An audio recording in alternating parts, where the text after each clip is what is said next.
Hey, what is up y'all? Welcome back to another episode of Build With Me. In today's episode, we're going to be building ourselves a bit of a fancy restaurant that I've been planning for the past, 1 or 2 weeks, I think. It was pretty fun, took about 2 hours to build, and I think it turned out pretty well. I just had to do a lot of work, basically rearranging the things that I had planned, and it was kind of fun to work around with. As we can see here, I just spent a huge amount of time trying to figure out, well, not huge, it was maybe like 5 minutes, planning out exactly what I wanted the shape to be, and then I got to work building up the area, trying to figure out how I wanted the rest of the thing to look. I knew I wanted a bit of a fancier style, so I went for lighter colors rather than darker colors for the actual build. And since I'm using lighter colors for the build itself, I wanted to use a darker color such as cobbled deep slate as the base. This helps to add a bit of contrast between the build itself and what it's standing on. This helps to divert the attention from the base of the building more towards the actual building itself that matters. As we can see here as well, I am starting to use some of the blocks in this new update, finally, such as the what is it called, Sakura wood? I think that's what it is. I think it turned out really well for my first time really using it. It's a really subtle color, and well, I don't want to say subtle color. It's very bright in comparison to any of the other woods, so it's kind of hard to use in a way that makes sense. It makes sense, but the difficulty comes in the fact that it's harder to use as a base block. It's better to use, like I did here, as a bit of a highlight, or some sort of, I'm not sure. It's just a tiny part of the build itself, and it helps to add a little bit of color to it, which is nice, since most of the build itself over there is browns and yellows. The pink is a big change from those two things, and it's pretty subtle. Here I am building some of the front door, which was kind of fun.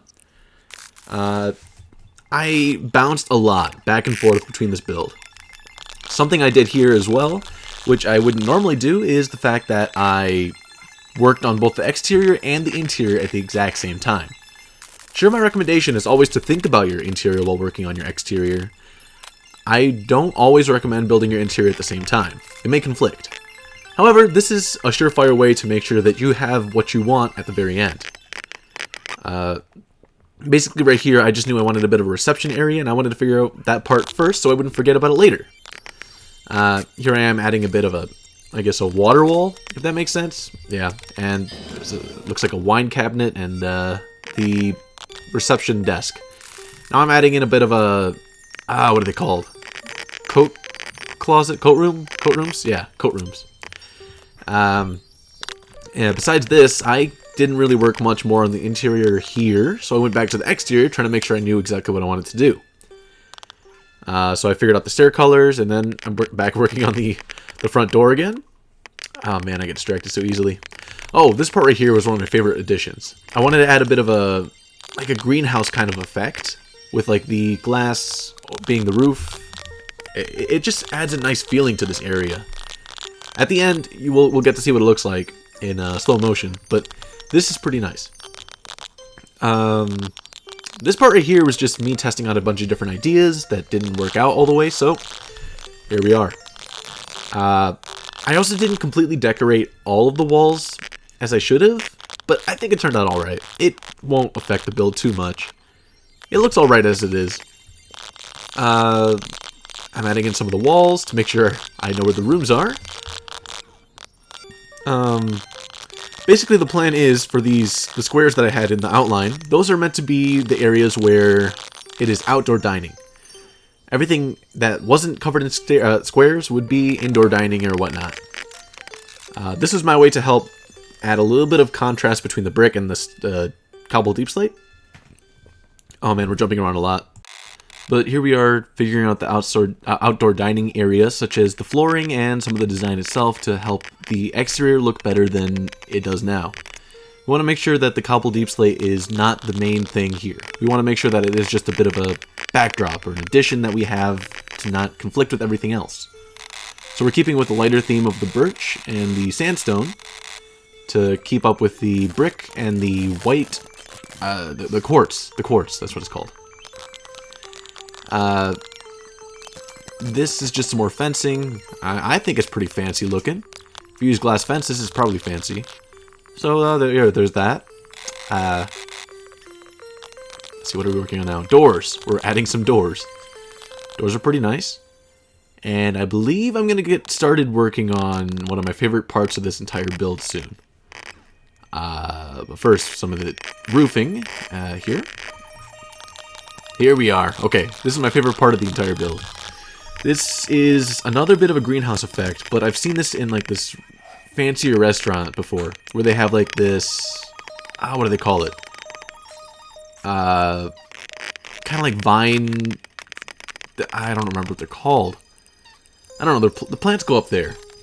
And I managed to use some of the pots, the new pots, some chains, and the new cherry blossom, the wood, the leaves, the pink leaves, those. Yeah. I'll show you all at the very end, and I think it turned out pretty well. This part right here is just figuring out some of the fancier flooring. I wanted to use some of the cherry wood. Oh, that's what they're called, cherry, right? Or is it cherry? I don't remember. Soccer. There's something. I can't remember. But this is just a lot of stuff here. Filling in the ceiling here.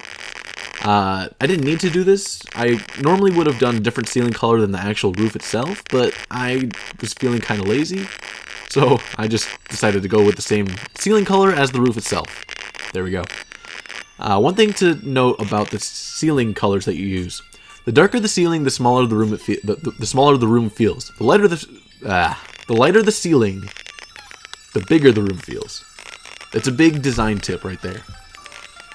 Adding in some lighting, and after I was building in some of the lighting, I realized that one of the design features I could do was a bit of a different colored square around each type of lighting, such as the birch here, to add a bit of a pattern. I think that this type of lighting ended up working really well for the interior later on. I do actually work on an interior here, so y'all can be proud of me now, right? Now I'm just adding in some lighting, which would be candles, because candles seem pretty fancy.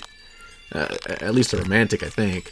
Now we're adding in some seating using the diorite or polished diorite slabs, which I guess in this world it's like a cushion. Yep. Figuring out the seating was pretty easy. The main thing you want to think about for seating is whether or not there are paths. In a restaurant, you want there to be as many paths as possible so you can get your waiters around, waiters and waitresses, of course, around so that they can serve the food, and for patrons to get around, in and out, go to the bathroom, whatnot. If it's too crowded, then the restaurant becomes problematic. People might not like it as much because it's too crowded, or, I don't know, maybe it feels empty. So you want a nice balance between the two. So here I am looking for paths that waiters and waitresses can take. And, here I am working on the balcony seating, of course. Yep. Some interior work. Yeah. You just want to make your restaurant feel as homely as possible, while also thinking about like things like this, which is like a family table where many people in big groups can come to sit. Because it is very likely that big groups of people are to come into a single restaurant to order food. I've seen a lot of this happen before. And likely y'all have experienced a lot of things like this. Now I'm working on a kitchen, because you can't have a restaurant without a kitchen, right? Yeah. There's a big refrigerator door, and that's about it for that. I believe that... Oh, there's some shelving. Yeah. There we go. I believe the time lapse should be over about now, I think. 3, 2, 1? No? Oh, wait, no, I'm still adding some pathing. I forgot about this part. It would have been done if I hadn't gotten sidetracked. I'm fixing up some of the road to make sure that I know exactly where the road's going to go and how it's going to look in the end. Because this is just going to be another corner of the streets, I suppose. Garden beds, never planted any flowers now that I'm thinking about it. And another part of the street. The build should be done soon. No? No, almost. I did not punch that guy. Trust me. Almost done. Okay, this should be the last bit, right?